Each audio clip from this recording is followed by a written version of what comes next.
નમસ્કાર વિદ્યાર્થી મિત્રો, ધોરણ 9 ના ગુજરાતી વિષયની અંદર આપણે લાસ્ટ લેક્ચરની અંદર લોહીની સગાઈનો ભાગ નંબર 8 એટલે કે પાઠનો અંતિમ ભાગ આપણે ભણ્યા. પાઠ પૂર્ણ થયો.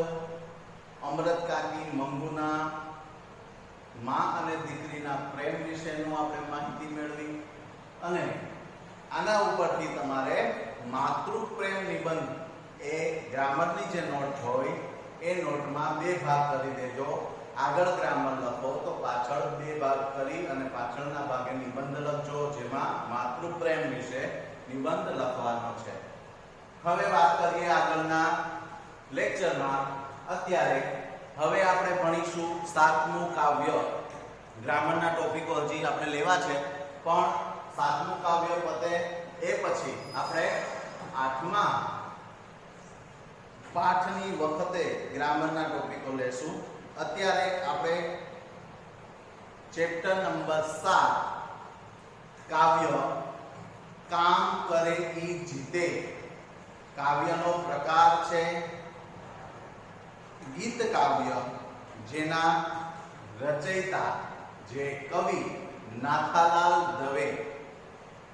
નાથાલાલ દવેના જેટલા પણ કાવ્યો છે એ કાવ્યોની અંદર મહેનત, કૃષિ એટલે કે ખેતીવાડી, ગામડા પ્રત્યેની પ્રીતિ, આવા બધા કાવ્યો આ બધા વિષયો એમના કાવ્યમાં જોવા મળે છે. શીર્ષક આપ્યું છે કામ કરે ઈ જીતે.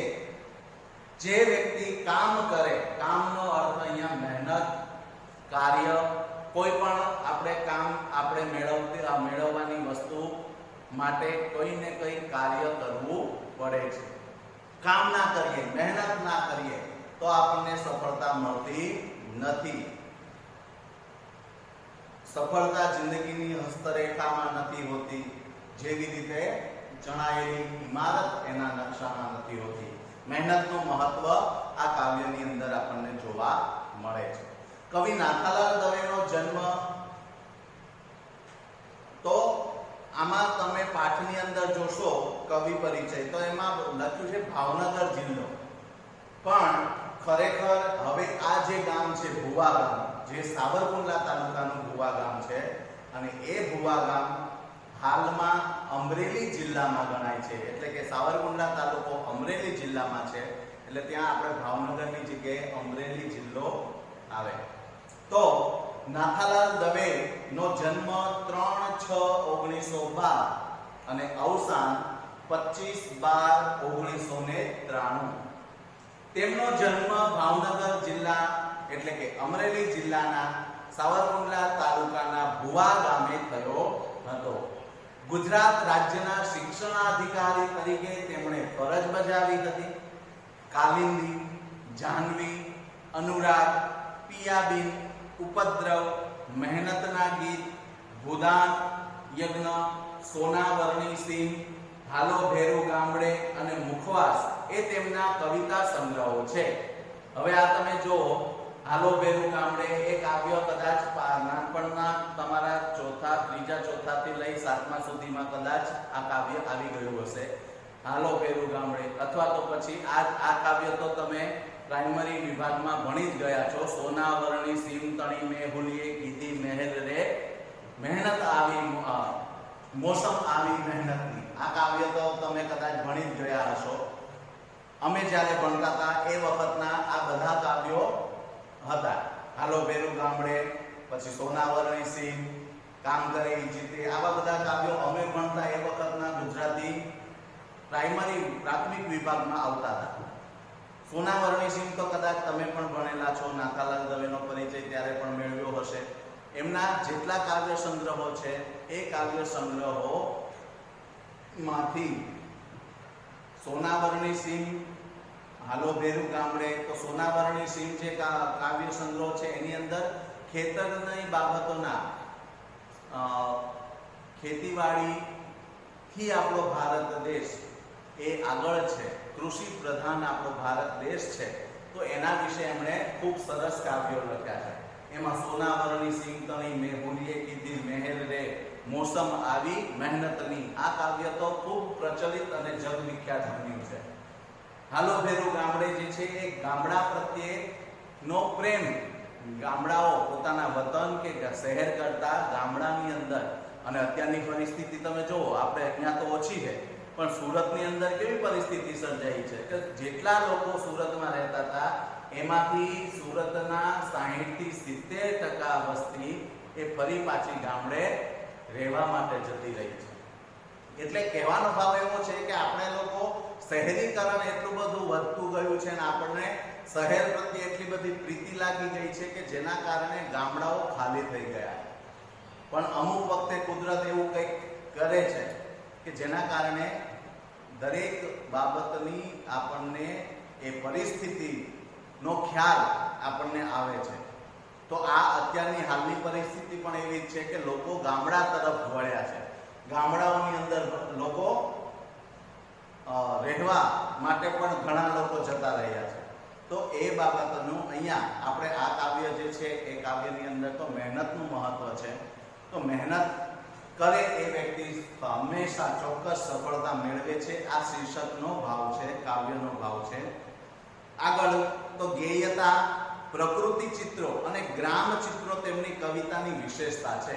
આપણે જે વાત કરી એ જ વાત આવી કે ગેયતા એટલે કે ગાવાનો રાગ, પ્રકૃતિ ચિત્રો પ્રકૃતિ સૌંદર્ય, અને ગ્રામ ચિત્રો એટલે ગામડાઓનું સુંદરતા, ગામડાની સુંદરતા કે ગામડાનું સૌંદર્ય, એ તેમની કવિતાની ખાસ વિશેષતા છે. હવે આપણે કાવ્યનો પરિચય આવે છે કે કામ કરે એ જીતે એ માનવીય પરિશ્રમનું ગૌરવ કરતું જાણીતું ગીત સ્વરૂપનું કાવ્ય છે. પરિશ્રમ એ હાથ એટલે કે બાવડાની નીપજ છે. જે પરિશ્રમ કરે છે એ ચોક્કસ જીતે છે અને દેશને તથા દુનિયાને બદલે છે. કવિએ મહેનત સાથે હૈયાના ખમીરની અને સામૂહિક પુરુષાર્થની વાત કરીને સ્વનિર્ભરતા, આત્મનિર્ભરની અત્યારે બહુ ચર્ચા ચાલે છે. તો એ સમય પ્રમાણે જ આમ જોઈએ ને તો અત્યારે આ કાવ્ય આપણે ભણી રહ્યા છીએ. આપણો દેશ અત્યારે આત્મનિર્ભર બનવા જઈ રહ્યો છે. આત્મનિર્ભર બનવાની વડાપ્રધાન નરેન્દ્ર મોદી સાહેબે વાત કરી છે કે આપણો દેશ આત્મનિર્ભર બનશે તો આપણે ઓટોમેટિક આપણે સફળ થશું અને દેશ વિદેશમાં પણ સ્થાન મેળવશું, સારી એવી નામના મેળવશું. તો એ બાબતોની પણ અહીંયા આપણે ચર્ચા આ કાવ્ય દ્વારા થઈ શકે કે ભાઈ પુરુષાર્થની વાત કરીને સ્વનિર્ભરતા, મહેનત કરીએ તો આપણને સફળતા મળે. તો એ બાબતને આત્મનિર્ભરની વાત પણ અહીંયા છે અને સ્વમાનની રખેવાળી કરવાનું પણ સૂચવ્યું છે કે માણસ હંમેશા પોતાનો સ્વમાની તો હોવો જ જોઈએ. જ્યાં આપણું સ્વમાન ગવાતું હોય એવી જગ્યાએ આપણે ઊભું રહેવું પણ આપણા માટે યોગ્ય નથી. એ બાબતને પણ અહીંયા સૂચવવાની વાત કરી છે. તળપદી ભાષામાં કવિએ શ્રમની પવિત્રતા પ્રગટ કરી છે. મહેનત જે છે ને એ પવિત્ર વસ્તુ છે એવું કહેવામાં આવે છે. આપણે એમ માનીએ કે પરસેવો છે એટલે પરસેવાના લીધે આપણે ઘણા લોકો શું કહે, પરસેવાની વાસ બહુ આવે કે પરસેવો જે છે એ પરસેવો લોકોને પરસેવાથી ચીડ ચડતી હોય. પણ કહેવાનો ભાવ અહીંયા એ અર્થ છે કે એ આપણે એને ભલે સાવ તુચ્છ માનતા હોઈએ કે સાવ ગંદી બાબત માનતા હોઈએ કે એની સ્મેલ ના આવે એના માટે આપણે બોડી સ્પ્રે સારા વાપરતા હોઈએ, પણ જે ખેતરની અંદર અથવા તો મહેનતમાં જે પરસેવો પડ્યો છે એ પરસેવાને અહીંયા કવિ પવિત્ર કહે છે. ખૂન પસીના એક કર દિયા, એવું બધા જે ડાયલોગો પિક્ચરોમાં હોય છે. તો એ ખૂન પસીનાનો મતલબ શું? તો કે અહીંયા પોતાના મહેનતથી જે પરસેવો પડે છે એ પરસેવાને અહીંયા પોતાના લોહી સમાન ગણવામાં આવે છે. લોહી રેડી દીધું હોય એવા અર્થમાં. તો આ કાવ્યની એવી સુંદરતા છે. મહેનતનું મહત્વ, સ્વનિર્ભરતા અને સ્વમાનની રખેવાળી, સામૂહિક પુરુષાર્થ, હૃદયની અંદર ખમીર, જુસ્સો, પોતાના મહેનત દ્વારા જે માણસ મહેનત કરે છે એ ચોક્કસ જીત મેળવે છે અને જીત મેળવે છે તો દેશ અને દુનિયાને તે ચોક્કસપણે બદલી શકે છે. આ બાબત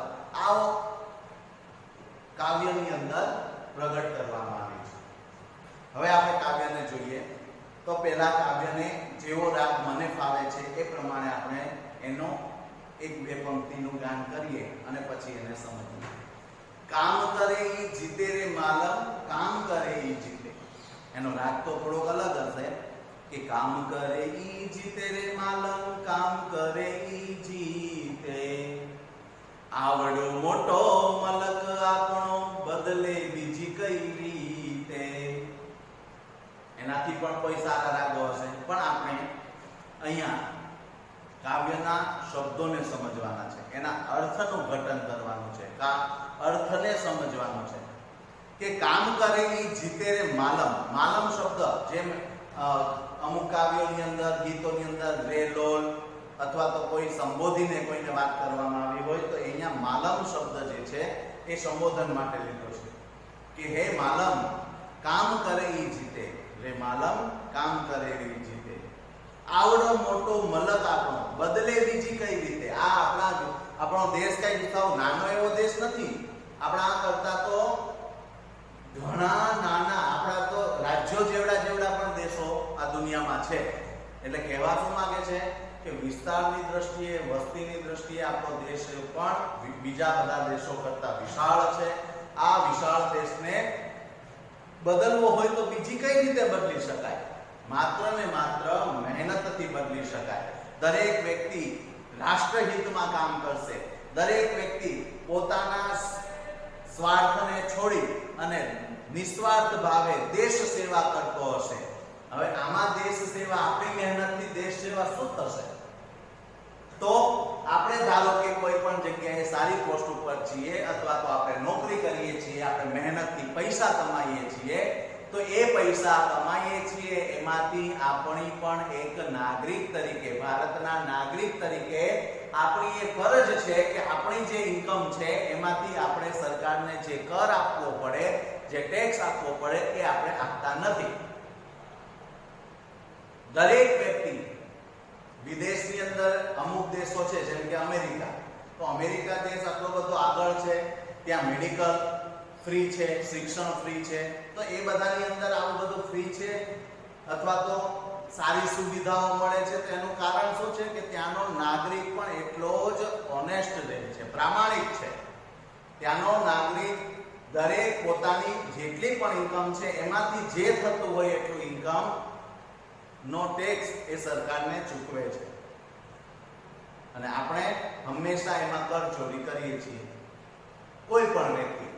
એટલે આ અહીંયા એ બાબતને સમજવાની જરૂર છે. આ કાવ્યની અંદર આપણી મહેનત દેશને બદલવામાં કામ શું આવશે, તો એ બાબતે આપણે આપણી હંમેશા આપણો ધ્યેય, આપણી જે પણ મહેનત છે એ મહેનત દ્વારા આપણે કંઈક ને કંઈક, ઘણી જગ્યાએ આપણે એવું જોઈએ છીએ કે સારી કંપનીનો માલિક હોય તો એ માલિક પોતાના કંપનીની અંદર વિદેશી લોકોને બોલાવવાની જગ્યાએ આપણા લોકોને બોલાવશે તો આપણો દેશ ઓટોમેટિક એકબીજાને મદદરૂપ પણ થશે. મારા માટે, મારી પાસે એવી કેપેસિટી છે કે હું 5 જણાને નોકરી રાખી શકું, તો હું વિદેશવાળા કરતા હું આપણા જ ભારતના નાગરિકને નોકરીએ રાખીશ, જેનાથી એને પણ રોજગારી મળશે અને એને રોજગારી મળશે તો સમગ્ર આવું દરેક લોકો વિચારશે તો દરેકને, આપણા ભારતના જ લોકોને રોજગારી મળશે અને એના કારણે ભારત દેશ ઓટોમેટિક ઊંચો આવશે. અહીંયા આપણે પ્રોડક્શન વધશે તો આપણે એનું એક્સપોર્ટ કરી શકશું વિદેશની અંદર. આવી બધી બાબતોને, ઝીણી બાબતોને પણ જો વિચારવા જઈએ ને તો બહુ મોટી વાત આ કાવ્યની અંદર કહી દીધી છે. મહેનત કરવાનું તો કીધું છે, પણ સાથે સાથે શું કીધું છે કે કામ કરે ઈ જીતે રે માલમ, કામ કરે ઈ જીતે. જે કામ કરે છે, જે મહેનત કરે છે એને 100% સફળતા મળે છે. એ જીવનના દરેક જંગની અંદર જીતી જ જાય છે જે મહેનત કરે છે. આવડો મોટો મલક આપણો, આવડો મોટો દેશ છે, 135-36 કરોડ લોકોની વસ્તી ધરાવતો આ દેશ હોય અને એ દેશને જો ઊંચો લાવવો હોય, હવે તમે વિચાર કરો કે અમેરિકાની અંદર 33-34 કરોડની જ વસ્તી છે, જ્યારે આપણે અહીંયા 134 કે 35 કરોડની વસ્તી કે 136 કરોડની, જે પણ સમથિંગ એટલા તો છે. તો કહેવાનો ભાવ છે કે આપણે કેટલો મોટો વિશાળ દેશ છે, આવડા મોટો મલક આપણો બદલે બીજી કઈ રીતે બદલી શકાશે? તો બીજી કોઈ એવી રીત જ નથી કે જેને આપણા દેશને આપણે ઉચ્ચ સ્થાન આપી શકીએ, એને બદલી શકીએ, એને આગળ લાવી શકીએ. તો એને આગળ લાવવા માટે ભારતના દરેક નાગરિકે થોડું કે પોતાનું જેટલું પણ બને એટલું યોગદાન આપવું પડશે. બીજો કોઈ એનો રસ્તો નથી. એટલે અહીંયા એવો પ્રશ્નાર્થ કરીને મૂક્યો છે કે આવડો મોટો મલક આપણો મલક છે એ કઈ નાનો નથી. આપણો દેશ છે એ કોઈ સામાન્ય ખોબા જેટલો દેશ નથી. આપણો દેશ વિશાળ છે અને આપણા દેશ જેમ વિશાળ છે એ પ્રમાણે આપણા દેશવાસીઓના હૃદય પણ વિશાળ છે. તો એ બાબતને અહીંયા સમજાવવાની વાત કવિ કરે છે કે આટલા મોટા વિશાળ દેશને બદલવો બીજી કઈ રીતે બદલાશે? બીજી કોઈ રીતે નહીં બદલાય. માત્ર ને માત્ર મહેનતથી દરેક નાગરિકનો યોગદાન આ દેશ માટે હશે ત્યારે જ આ દેશને આપણે બદલી શકીશું. બદલવાનો અર્થ અહીંયા લેવાનો છે કે આપણે કોઈ એવા દેશની સાથે આપણા દેશને પણ કમ્પેર કરી શકીએ, આપણા દેશની પ્રગતિ થાય, આપણો દેશ એ વિદેશો સાથે સારી એવી પરિસ્થિતિમાં ઊભો રહી શકે એ બાબતને અહીંયા આ પહેલી પંક્તિમાં સમજાવ્યું છે. હવે પાછું આગળ આવ્યું કામ કરે એ જીતે ધ્રુવ પંક્તિ. પછી આગળ હવે આપણો ભારત દેશ છે એ ખેતી પ્રધાન દેશ છે, કૃષિ પ્રધાન દેશ છે. આપણા ભારતનો મુખ્ય આવક હોય તો એ આપણી ખેતી છે. હવે તમે વિચારો, અત્યારે આપણો શહેરીકરણ કરવાના કારણે લોકો ખેતરો વેચી અને ત્યાં બિલ્ડિંગો ઊભી કરવા લાગ્યા છે, ફ્લેટો બનવા લાગ્યા છે. આપણા સ્કૂલની આસપાસ તમે વિચાર કરો કે વર્ષો પહેલા આપણા સ્કૂલની આસપાસ કઈ નહોતું, જંગલ જ હતું. પણ અત્યારે હવે આપણી સ્કૂલની આસપાસ જ એટલા બધા ફ્લેટો, બંગલાઓ બની ગયા છે. તો આ બધું શહેરીકરણ થાય છે, એના કારણે શું થતું જાય છે? તો કે ખેતરો ઓછા થતા જાય. ખેતરો ઓછા થાય છે એટલે વાવવા માટેની જમીન ઓછી થાય છે અને એના કારણે અનાજ પકવવામાં કૃષિની અંદર તકલીફ પડે છે. આપણો ધરતીપુત્ર એટલે કે ખેડૂત જો વાવવાનું બંધ કરી દેશે તો આપણે શું ખાશું? અનાજ ક્યાંથી લાવશું? કોઈ પણ વ્યક્તિ આ વસ્તુને હજી ગંભીરતાથી વિચાર કરતા જ નથી. અનાજ નહીં પાકે તો શું ખાવાનું? તો આપણો દેશ છે એ કૃષિ પ્રધાન દેશ છે. તો એના માટેની હવે બીજી પંક્તિ આવી કે આપણે એમને નહીં બદલાય. આપણે મોટા બિઝનેસો બનાવી નાખશું, જમીનો વેચી બિલ્ડિંગો બનાવી નાખશું તો એનાથી આપણો દેશ ઊંચો નહીં આવે. શું આવશે? તો કે ખેતર ખેડીને કરો સીમ સોહામણી. સોહામણી એટલે સુંદર. ખેતર ખેડીને, વાવણી કરતા પહેલા ખેતરને ખેડવું પડે. ખેડ્યા પછી એના ઉપર રાપ ફેરવવામાં આવે. રાપ ફેરવ્યા પછી એના સાચા પાડવામાં આવે અને સાચા પાડવા પછી સાહા કે એવો તળપદો શબ્દ છે. એના ઉપર પછી એ સાચા પહેલા તો ખેતર એકદમ વરસાદના કારણે અથવા તો ઘણા ટાઈમથી પડ્યું હોય, જ્યારે વાવણીની સિઝન ના હોય અને એમનેમ પડ્યું હોય જ્યારે ખેતર, ત્યારે એ ખેતર છે એની જમીન છે કઠણ થઈ ગઈ. એટલે એને સૌથી પહેલા ખેડવામાં આવે. ખેડી અને જમીનને પોચી કરવામાં આવે. જમીન પોચી થઈ જાય પછી એને ઢેફા ભાંગવા, મોટા ઢેફા થઈ ગયા હોય માટીના, તો એને ભાંગવામાં આવે. પછી એના ઉપર રાપ ફેરવવામાં આવે. રાપ એટલે કે એક પ્રકારનો ઓજાર આવે છે કે જેનાથી ઉબડ ખાબડ જમીન છે એને સમતલ કરે છે. અને પછી સાચા પાડવામાં આવે એટલે કે જે ખેતરોમાં લાઈનો પાડવામાં આવે છે એને સાહ પાડ્યા કહેવાય. એ સાહ પાડ્યા પછી એની અંદર બીજ વાવવામાં આવે અને પછી વરસાદ થઈ અને એ બીજ અંકુર થઈ અને ઉગી નીકળે છે. તો આ જે છે એની માટે અહીંયા વાત કરી. હવે એને સોહામણી, ખેતર ખેડીને કરો સીમ સોહામણી. સોહામણી ક્યારે થશે? જ્યારે એની અંદર વાવેતર થશે. એ વાવેતર થયા પછી યોગ્ય વરસાદ થાય અને એ વરસાદમાંથી જે અંકુર ફૂટી અને જે એ પૌધો કે એ જે અનાજ ઉગાડવાનું છે એ ઉગ્યું હશે, ત્યારે જાણે કે ધરતીએ લીલી ચાદર ઓઢી હોય. અત્યારનું પણ દ્રશ્ય, અત્યારે હાલમાં ચોમાસું ચાલી રહ્યું છે તો હાલમાં પણ આવું દ્રશ્ય આપણને જોવા મળે કે જાણે કે ધરતીએ લીલી ચાદર ઓઢી હોય એવી રીતે ખેતરો લીલાછમ ઊભા છે.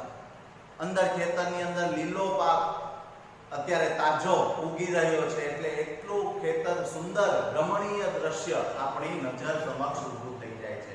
એટલે કહે છે કે ખેતર ખેડીને કરો સીમ સોહામણી. સીમ એટલે ખેતર. એ સીમને સોહામણું કરો, સુંદર કરો.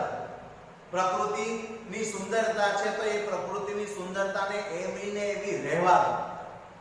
ખેતરને ખેડી અને એ સીમને સોહામણી કરો. બાંધો રે નદીઓના નીર.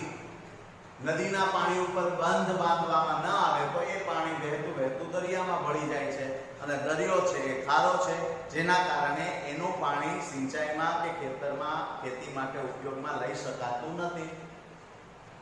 તો એ ખેતરના નદીઓના નીરને બાંધો. એટલે કે તમે જુઓ, આપણે સુજલામ સુફલામ યોજના સરકાર દ્વારા કરવામાં આવી અથવા તો ગામડે ગામડે ચેકડેમ બનાવવામાં આવ્યા. તો એનું કારણ શું છે? તો કે ગામની પાસેથી નીકળતી જે નદીઓ છે એ નદીઓ 12 માસ નદીઓ ના હોય. અમુક નદીઓ છે એ માત્ર ચોમાસામાં વહેતી હોય. તો એ નદીઓ ઉપર બંધ ચેકડેમ બાંધવામાં આવે અને ત્યાં પાણીનો સંગ્રહ કરવામાં આવે. તો એ પાણીના સંગ્રહ દ્વારા એ પાણી જે છે એ સંગ્રહ કરેલા પાણીના ઉપયોગથી ફરી એનો આપણે સિંચાઈમાં ઉપયોગ કરી શકીએ અને આપણે ખેતરના અલગ અલગ સિઝન પ્રમાણેના પાક આપણે મેળવી શકીએ. જો નદીઓના નીરને બાંધવામાં ના આવે તો નદીનું પાણી બધું વહેતું વહેતું, આપણને ખબર છે કે દરેક નદીઓ અંતે તો સમુદ્રમાં જઈને મળે છે. સમુદ્રમાં મળે છે જેના કારણે એ પાણી બધું મીઠું પાણી, વરસાદી પાણી છે એ દરિયામાં ભળી જવાના કારણે ખારું થઈ જાય અને એના કારણે એનો ઉપયોગ ના થાય. એટલે અહીંયા કહે છે કે ગામડું હોય તો ગામડાની નદીઓમાં પણ ચેકડેમ બાંધો. મોટી નદી હોય તો એ નદીના ઉપર પણ ડેમ બાંધી એ પાણીનો સંગ્રહ કરો અને એનો સિંચાઈમાં ઉપયોગ કરો. બાંધો રે નદીઓના નીર, માગે છે દેશ આજ મહેનત મજિયારી. આજે આપણો દેશ છે એ સિંગલ એક વ્યક્તિની પૃથક નહીં, અલગ અલગ નહીં, દરેકની મજિયારી. મજિયારી એટલે સહિયારી. સહિયારી મહેનત માંગી રહી છે. સહિયારી એટલે સાથની.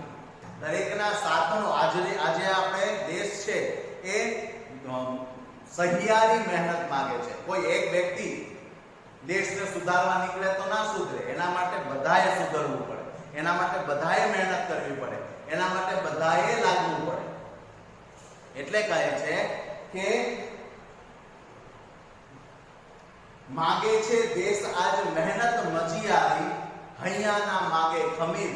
હૈયાની અંદર જુસ્સો જોઈએ કે મારે મહેનત કરવી છે તો મારા દેશને આગળ લાવવા માટે. મેં પહેલા જ કીધું કે મહેનત કરો છો તો એ મહેનતની પાછળ હંમેશા ભાવ દેશનો, દેશ આગળ વધે એ દેશભક્તિનો ભાવ આપણામાં હોવો જોઈએ. હું મારા દેશ માટે કંઈક કામ આવી શકું. આપણે આગળ જતા એક પાઠ એવો આવે છે, બહુ પાછળ આવશે પણ અત્યારે એની ખાલી એક ચર્ચા કરી દઉં કે એક વ્યક્તિ હતા. એ વ્યક્તિ વિદેશની અંદર ખૂબ સારું એવું નામ એ ભણવા ગયા હતા અને ત્યાંથી ખૂબ સારું નામ મેળવીને આવ્યા હતા. ત્યાં એમને બહુ સારા એવા વિદેશની અંદર સારા પગારમાં એમને નોકરી મળવાની હતી, અહીંયા કરતા તો વધારે પડતી. છતાં પણ એ વ્યક્તિએ ત્યાં વિદેશમાં શું જવાબ આપ્યો કે હું આ ભણ્યો છું, હું આ સારું એવું જ્ઞાન મેળવ્યું છે, એ જ્ઞાન હું મારા દેશને કામ ના લગાડી શકું તો મારું જીવવું નિરર્થક છે. માટે ત્યાંનો અઢળક પૈસાનો પગાર છોડી અને તે દેશમાં સામાન્ય પગારમાં નોકરીએ લાગ્યા.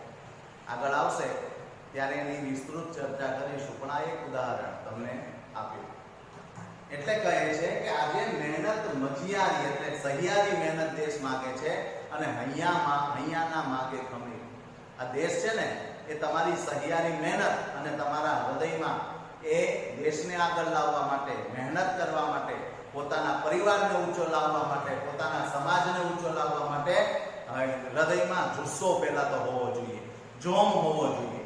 એ જોમ અને જુસ્સો હશે તો વ્યક્તિ આગળ આવી શકશે. તો વ્યક્તિ આગળ આવશે તો વ્યક્તિની સાથે એનો પરિવાર આગળ આવશે, પરિવાર આગળ આવશે તો એનો સમાજ આગળ આવશે, એના સમાજ આગળ આવશે તો આ સમાજના કારણે આ દેશ પણ આગળ વધશે.